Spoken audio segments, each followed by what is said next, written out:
اعوذ باللہ السمیع العلیم من الشیطان اللعین الرجیم بسم اللہ الرحمن الرحیم الحمد للہ رب العالمین والصلاة والسلام علی سیدنا و نبینا و شفیعنا بالقاسم محمد آلہ الطیبین الطاہرین المعصومین ولعنۃ اللہ علی اعدائہم اجمعین من یومنا ھذا الی یوم الدین اما بعد فقط قال اللہ سبحانہ تبارک و تعالی فی کتابہ المبین وہو اصدق الصادقین بسم اللہ الرحمن الرحیم انما ولیکم اللہ ورسولہ والذین آمنوا الذین یقیمون الصلاۃ ویؤتون الزکاۃ وہم راکعون۔ خداوند عالم قرآن مجید میں ارشاد فرماتا ہے کہ یقیناً تمہارا ولی اللہ ہے اور اس کا رسول تمہارا ولی ہے، اور وہ صاحبان ایمان ولی ہیں جو نمازوں کو قائم کرتے ہیں، زکوٰۃ ادا کرتے ہیں جب کہ وہ رکوع کر رہے ہوتے ہیں، حالت رکوع میں ہوتے ہیں۔ عزیزان گرامی، یہ آیہ ولایت یا قرآن کی آیت جس میں پروردگار عالم 3 ولایتوں کا ذکر کر رہا ہے۔ ایک اللہ کی ولایت ہے، دوسرے اللہ کے رسول کی ولایت ہے، اور تیسرے ایک ایسے شخص کی ولایت ہے جو نمازوں کو قائم کرنے والا اور حالت رکوع میں زکوٰۃ دینے والا ہے۔ یہ اس وقت جو لاک ڈاؤن کا زمانہ ہے، لیکن لاک ڈاؤن کے زمانے میں ہم اپنے گھروں سے ذکر اہل بیت کر رہے ہیں۔ اس وقت علی سی ڈی کے حوالے سے یہ مجلس اعزا آپ سماعت فرما رہے ہیں۔ ذکر اہل بیت کبھی نہیں رکا، ذکر اہل بیت کسی دور میں نہیں رکا، ذکر اہل بیت کسی زمانے میں نہیں رکا۔ آج کے ایسے حالات ہیں کہ صرف ہمارا ہندوستان ہی نہیں بلکہ پوری دنیا میں لاک ڈاؤن ہے اور پوری دنیا بند ہے۔ تمام عبادت گاہوں میں تالے لگے ہوئے ہیں، مسجدوں میں تالے ہیں، امام باڑوں میں تالے ہیں، درگاہیں کربلاہیں بند ہیں، اور تمام مذاہب کی تمام عبادت گاہیں وہ عبادت کرنے والوں کے واسطے بند پڑی ہوئی ہیں۔ بے شک یہ رمضان کا مبارک مہینہ جو عبادتوں کا مہینہ ہے، رمضان کا مہینہ جو برکتوں کا مہینہ ہے، یہ رمضان کا مہینہ جس میں رحمت کے دروازے کھل جاتے ہیں، یہ رمضان کا مہینہ بڑا برکت والا، بڑا عظیم مہینہ ہے۔ اس مہینے میں عبادتوں کا ثواب بڑھ جاتا ہے۔ جتنی بھی عبادتوں کا ثواب مقرر ہے، ان عبادتوں کا ثواب میں کئی گنا اضافہ ہو جاتا ہے۔ ظاہر ہے کہ مختصر سے وقت میں اس کی تفصیل آپ کے سامنے نہیں پیش کر سکتا، لیکن اتنی بات سمجھ لیجئے کہ بقیہ 11 مہینوں میں تمام عبادتوں کا جتنا ثواب مقرر ہے، اس سے کئی گنا زیادہ ثواب رمضان کے مہینے میں ملتا ہے۔ اور سب سے بڑی مثال اس کی یہ ہے کہ اگر آپ نے بقیہ 11 مہینے میں قرآن مجید کی ایک آیت کی تلاوت کی ہے تو آپ کو ایک آیت کے ختم کرنے کا ثواب ملے گا، لیکن رمضان کے مہینے میں اگر ایک آیت کی تلاوت کی ہے تو پورے قرآن کو ختم کرنے کا ثواب ملے گا۔ تو جب تمام عبادتوں کا ثواب اس مہینے میں بڑھ جاتا ہے تو علی کے ذکر کی عبادت کا ثواب اس مہینے میں کیوں نہیں بڑھ جائے گا؟ ذکر علی کی عبادت کا ثواب کیوں نہیں بڑھے گا؟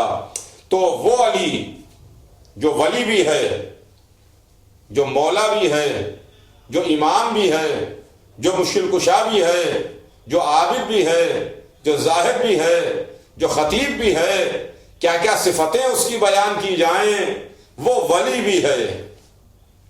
اور ولایت ایک عہدہ پروردگار ہے جو اللہ عطا کرتا ہے.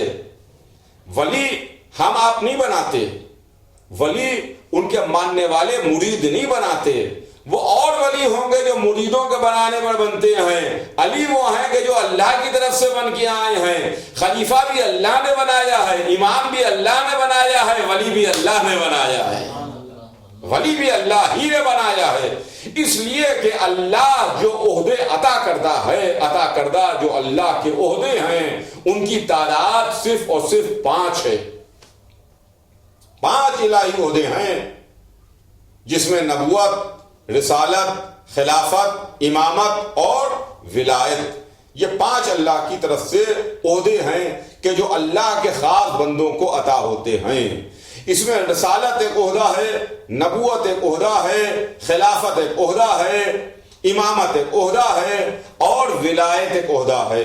لیکن ولایت اتنا عظیم عہدہ ہے، ولایت اتنا بڑا عہدہ ہے.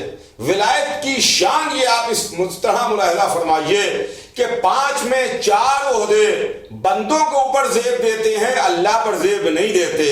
اللہ نہ نبی ہے، نہ اللہ رسول ہے، نہ اللہ خلیفہ ہے، نہ اللہ امام ہے. 4 عہدے اللہ پر زیب نہیں دیتے. نہ آپ اللہ کو رسول کہہ سکتے ہیں، نہ اللہ کو نبی کہہ سکتے ہیں، نہ اللہ کو خلیفہ کہہ سکتے ہیں، نہ اللہ کو امام کہہ سکتے ہیں. لیکن ایک ولایت ایسا عہدہ ہے جس کو اللہ نے اپنے واسطے بھی رکھا ہے، اپنے واسطے بھی مخصوص کیا ہے کہ ولایت اللہ کے پاس بھی ہے. تو عزیزان گرامی، ولایت وہ عظیم عہدہ ہے کہ جو اللہ کے پاس بھی ہے، رسول کے پاس بھی ہے، علی کے پاس بھی ہے. اب اگر کہیے تو میں کلمہ پڑھ دوں، اللہ کے پاس عہدہ ولایت دیکھا، ہم نے کہا لا الہ الا اللہ. محمد کے پاس عہدہ ولایت دیکھا، کہا محمد رسول اللہ. علی کے پاس عہدہ دیکھا، کہا علی ولی اللہ. علی ولی اللہ، یہ عہدہ ولایت ہے جو علی ابن ابی طالب علیہ السلام کے پاس بھی ہے، خدا کی قسم. اور یہ آیہ مبارکہ جس کی میں نے آپ کی خدمت میں تلاوت کی ہے، آیہ ولایت، جس کا مصداق علی ابن ابی طالب علیہ السلام ہیں، جنہوں نے حالت رکوع میں سائل کو انگوٹھی دی، حالت رکوع میں سائل کو خیرات دی.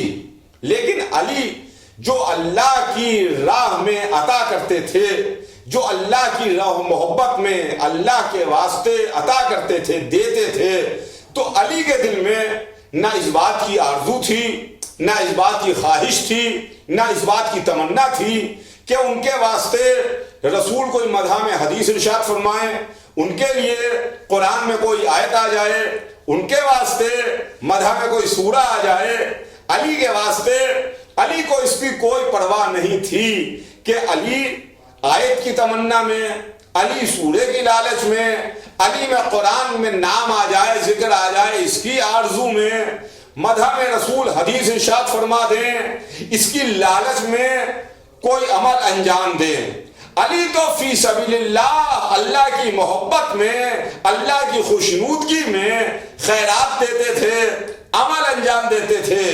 چونکہ بندہ جب اس حد تک کہ اللہ کی محبت میں ڈوب جائے کہ اس کا ہر عمل اللہ کے واسطے ہو جائے، تو پلٹ کے اس کو اس کے عمل کا جواب یہ ملے گا کہ اب علی عمل کرتے جائیں گے، اللہ قرآن میں تصویر کشی کرتا جائے گا. اللہ قرآن میں اس کی منظر کشی کرتا جائے گا، تصویر کشی کرتا جائے گا. اگر یہ بندہ بستر محمد پر سوئے گا تو قرآن میں آیت آئے گی. اگر یہ حالت رکوع میں خیرات کرے گا تو قرآن مدح کرے گا. اگر یہ خیرات دے گا اعلان چھپ کے دن میں رات میں تو قرآن میں مدح میں آیت آئے گی. اگر یہ میدان میں آ کے تلوار چلائے گا تو قرآن مدح کرے گا. اگر اس کے علم کے دریا بہائے گا تو قرآن اس کی تعریف کرے گا. تو عزیزان گرامی، ایک بندہ ایسا بھی ہے کہ جو عمل کرتا جاتا ہے، قرآن تصویر کشی کرتا جاتا ہے. اب میرا امت مسلمہ سے یہ کہنا ہے، تمام عالم اسلام سے میرا یہ کہنا ہے کہ اگر آپ کو علی کو سمجھنا ہے تو تعصب کے چشمے اتار دیجئے، اور تعصب کے چشمے اتار کے نہ حدیث میں علی کو دیکھیے، نہ تاریخ میں علی کو دیکھیے، نہ موٹی موٹی کتابوں میں علی کو تلاش کیجئے، نہ کتب خانوں میں جا کے ورق گردانی کیجئے، بلکہ قرآن کو اٹھائیے، قرآن پڑھتے جائیے، علی سمجھ میں آتے جائیں گے۔ قرآن پڑھتے جائیے، ذات علی سمجھ میں آتی جائے گی کہ علی کی ذات کون سی ذات ہے، علی کی شخصیت کون سی شخصیت ہے، علی کس ہستی کا نام ہے، علی کس کائنات عالم و آدم کے بندے کا نام ہے کہ جس کے پاس ولایت ہے خدا کی قسم، اللہ نے اس کو ولی بنایا۔ انما ولیکم اللہ ورسولہ، یقیناً تمہارا ولی اللہ ہے، اس کا رسول ہے، اور وہ ولی ہے کہ جو نمازوں کو قائم کرتا ہے، حالت رکوع میں زکوٰۃ دیتا ہے۔ عزیزان گرامی، یہ قرآن ہے، یہ ہمارے آپ کے گھر کی کتاب نہیں ہے، یہ اللہ کا کلام ہے۔ غور سے پڑھیے، اس کا ایک ایک لفظ، ایک ایک حرف، ایک ایک جملہ، ایک ایک زبر، ایک ایک زیر، ایک ایک پیش بہت غور سے ٹھہر ٹھہر کے رک رک کے پڑھنے والا ہے۔ یہ نہیں کہ گھوڑے کی رفتار سے قرآن پڑھتے ہوئے چلے گئے، پڑھتے ہوئے چلے گئے، نہیں، غور کیجئے، پڑھیے، سوچئے، غور کیجئے، دیکھیے، دھیرے دھیرے دھیرے دھیرے آہستہ آہستہ پڑھیے۔ کیا اللہ کہہ رہا ہے کہ جو نمازوں کو قائم کرتا ہے، تو قرآن کی روح سے ہمارے پاس دو کیٹیگریاں ہیں، دو طرح کے لوگ ہیں ہمارے پاس، ایک نماز پڑھنے والے، ایک نماز قائم کرنے والے۔ ایک وہ اللہ کے بندے جو نماز پڑھتے ہیں، جن پر نماز فرض کی گئی ہے، نماز واجب کی گئی ہے۔ ایک وہ اللہ کے بندے کہ جنہوں نے نماز کو قائم کیا ہے، نماز قائم کرنے والے ہیں۔ عزیزان گرامی، بس یہیں پر دنیا الگ ہو جائے گی، آل محمد الگ ہو جائیں گے۔ دنیا ہے نماز پڑھنے والی، آل محمد ہے نماز قائم کرنے والے۔ ہم نماز پڑھنے والے ہیں۔ مولانا آئے مسجد میں، عالم جناب آئے نماز پڑھانے کے واسطے، یہ مولوی صاحب آئے، مفتی صاحب، امام صاحب نماز پڑھانے کے واسطے، یہ نماز پڑھنے کے واسطے آ رہے ہیں، پڑھانے کے واسطے آ رہے ہیں۔ اہل بیت نماز قائم کرنے کے واسطے آئے ہیں۔ یہ آل محمد ہے، خدا کی قسم، قرآن کہہ رہا ہے کہ وہ جو نمازوں کو قائم کرتا ہے اور حالت رکوع میں زکوٰۃ دیتا ہے۔ دیکھیے، قرآن ہے، ایک ایسا جملہ رکھ دیا، ایک ایسی بات رکھ دی کہ تڑپ کے رہ جاؤ، کچھ کر نہ سکو، کچھ بنا نہ سکو۔ اگر قرآن یہ کہتا کہ زکوٰۃ دینے والے، زکوٰۃ ادا کرنے والے یہ ولی ہیں، تو بڑے بڑے لوگ، بڑے بڑے بادشاہ، بڑے بڑے سلطان، بڑے بڑے پیسے والے اللہ کی راہ میں زکوٰۃ دے کر کے ولایت کا دعویٰ کر دیتے۔ لیکن قرآن کہہ رہا ہے کہ حالت رکوع میں کس نے زکوٰۃ ادا کی ہے؟ تلاش تم کرو کہ حالت رکوع میں زکوٰۃ کس نے دی ہے۔ ہم نے تاریخ میں ڈھونڈنا شروع کیا، ورق گردانی کرنا شروع کی، تاریخ میں تلاش کرنا شروع کیا، کتب خانوں میں کتابوں کو چھاننا شروع کیا، ہم نے دیکھنا شروع کیا، کوئی بندہ نظر نہیں آیا، کوئی شخصیت نظر نہیں آئی، کوئی ذات نظر نہیں آئی، کوئی ایسا بندہ نظر نہیں آیا کہ جس نے حالت رکوع میں زکوٰۃ دی ہے۔ اگر نظر آیا تو وہی نظر آیا کہ جو آغوش محمد میں کعبے میں نظر آیا، کبھی دوش محمد پر نظر آیا، وہی ذات تھی جو حیدر کرار کی ذات تھی، علی بن ابی طالب کی ذات۔ تو عزیزان گرامی، یہ علی بن ابی طالب علیہ السلام ہے، اور یہ ایسا زمانہ، بہرحال کبھی کبھی اس طرح کا وقت بھی آتا ہے کہ ہم باقاعدہ اس طریقے سے مجلسیں نہیں کر پا رہے ہیں، لیکن ذکر اہل بیت تو ہو رہا ہے، ذکر اہل بیت ہو رہا ہے، علی کا ذکر ہو رہا ہے، اہل بیت کے فضائل بیان ہو رہے ہیں، علی ابن ابی طالب علیہ السلام کے فضائل بیان ہو رہے ہیں۔ ہم اپنے گھروں میں نمازیں پڑھ رہے ہیں، ہم کیا، پوری امت مسلمہ اپنے گھروں میں نمازیں ادا کر رہی ہے۔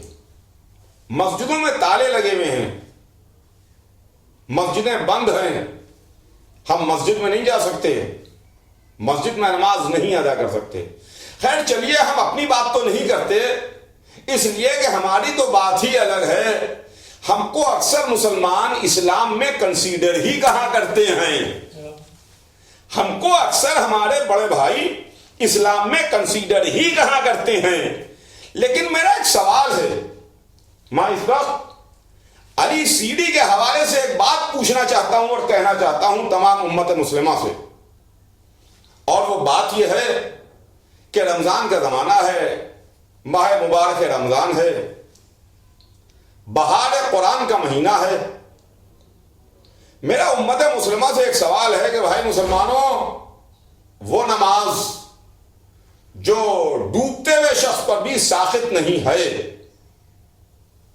کیا خیال ہے تمہارا؟ جب مسجدوں میں تالے بند ہیں، تم مسجدوں میں نہیں جا سکتے، تو کیا ہم یہ کہیں کہ امت مسلمہ اس وقت نماز نہیں پڑھ رہی ہے؟ امت مسلمہ اس وقت نماز نہیں ادا کر رہی ہے؟ جب سے لاک ڈاؤن ہوا، مسجدیں بند ہوئیں، تب سے مسلمانوں نے نماز نہیں ادا کی. اتنا عظیم اللہ کا مہینہ آ گیا، شہر اللہ کا مہینہ رمضان گزر رہا ہے، اور مسلمان نماز نہیں ادا کر رہا ہے. تو کسی نے آگے بڑھ کے کہا کہ آپ نے کیسے کہا کہ مسلمان نماز نہیں ادا کر رہا ہے؟ ہم نے کہا بھائی دیکھو تو صحیح کہ مسجدوں میں تالے لگے ہوئے ہیں. جب مسجد میں تالا لگا ہوا ہے تو بیچارہ مسلمان نماز کہاں ادا کرے گا؟ مسجد تو بند ہے. تو فوراً مسلمان چیخنے لگے، مولوی صاحب کہنے لگے ارے آپ کیا بات کر رہے ہیں، مسجد میں تالا لگا ہوا ہے تو ہوا کرے، کیا ہم اپنے گھر پر نماز نہیں پڑھ سکتے؟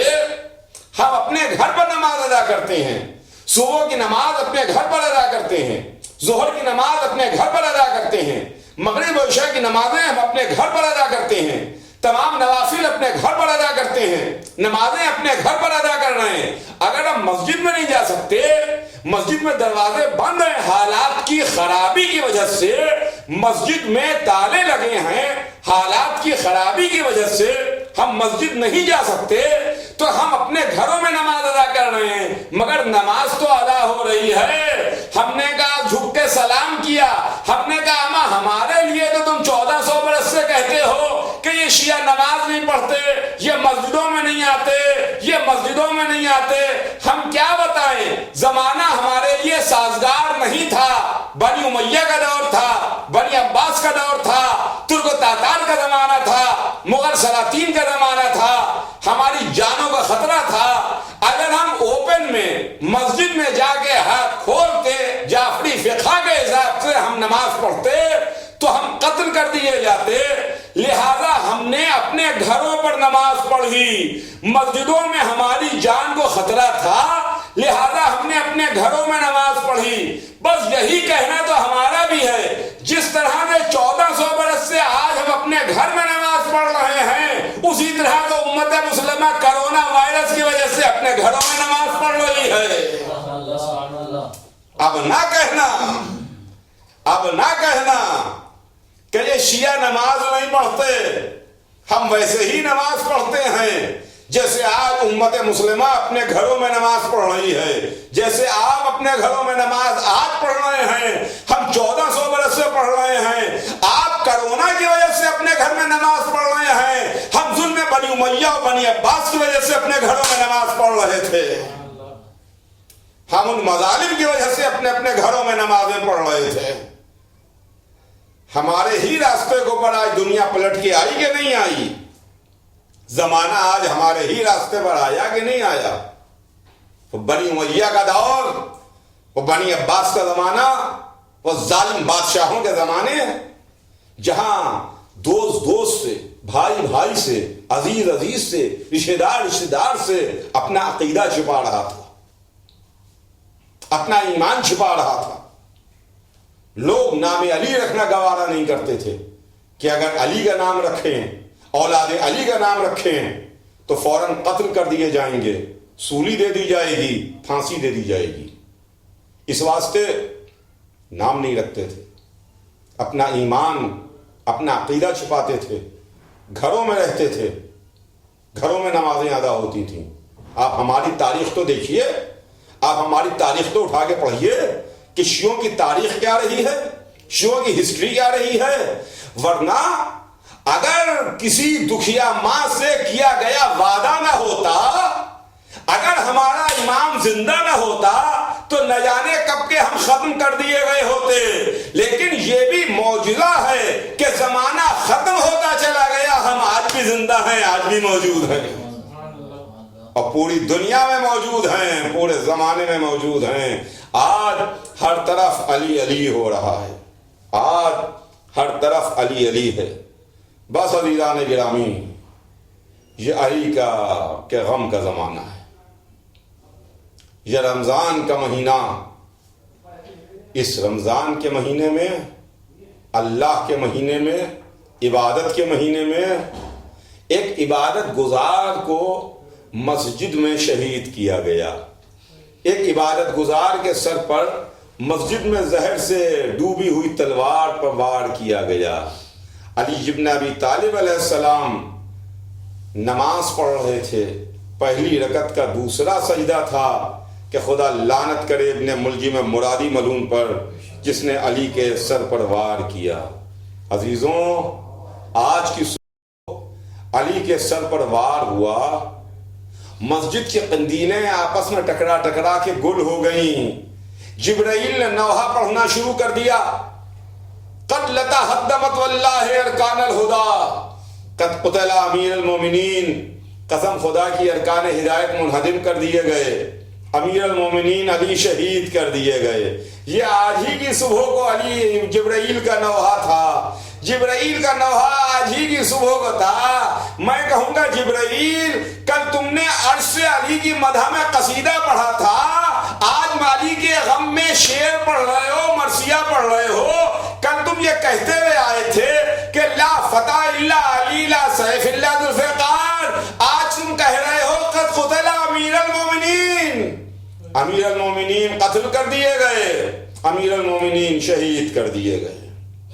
آج کا دن اس عالم میں گزرا عزیزان گرامی، اس عالم میں آج کا دن گزرا کہ بیٹے رو رہے تھے، بیٹیاں آنسو بہا رہی تھیں، علی کے بھتیجے رو رہے تھے، علی کے چاہنے والے گریا کر رہے تھے، اس لیے کہ علی کے سر پر زہر آلود تلوار سے وار ہوا تھا. ہاں، دن بھر علی کے گھر سے گریے کی صدائیں بلند ہوتی رہیں، دن بھر علی کے گھر سے رونے کی صدائیں بلند ہوتی رہیں. ہاں، دن بھر علی کی بیٹیاں روتی رہیں، کسی کو چین نہیں آ رہا تھا. زینب بے قرار تھیں، ام کلثوم کو چین نہیں آ رہا تھا، حسن حسین بے چین تھے. تاریخ میں ہے کہ یوں تو سبھی رو رہے تھے، حسن بھی گریا کر رہے تھے، حسین بھی آنسو بہا رہے تھے، زینب و ام کلثوم بھی رو رہی تھیں. مگر تاریخ لکھتی ہے کہ بے شک سب تو رو ہی رہے تھے، مگر عباس کے رونے کا انداز ہی کچھ الگ تھا. ہاں، علی کی تمنا تھے نا عباس کے گریے کا انداز ہی کچھ الگ تھا.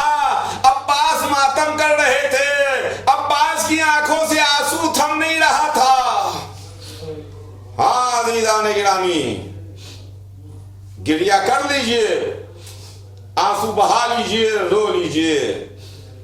ہاں، دن گزرا، افطار کا وقت آیا، 19ویں کا دن گزر کے 20ویں کی شب جب افطار کا وقت آیا اور دسترخوان بچھا تو دسترخوان پر اس گھر میں جو کی روٹی اور نمک کے علاوہ کچھ ہوتا نہیں تھا. جو کی روٹی اور نمک لا کے رکھا گیا، مگر علی کے سامنے جام شیر پیش کیا گیا، لا کے علی کو جام شیر پیش کیا گیا.